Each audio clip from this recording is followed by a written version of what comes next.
You ask Tiger to solve. This deals with linear equations with one unknown. The final result is z equals -3.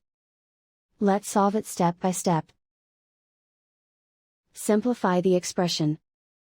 Expand the parentheses. Simplify the arithmetic. Swap sides.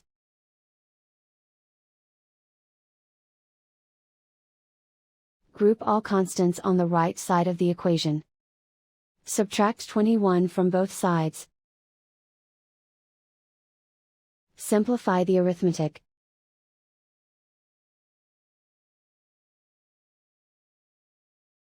Isolate the z.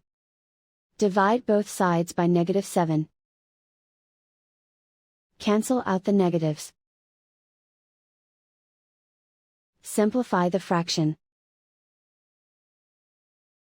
Simplify the arithmetic. Find the greatest common factor of the numerator and denominator.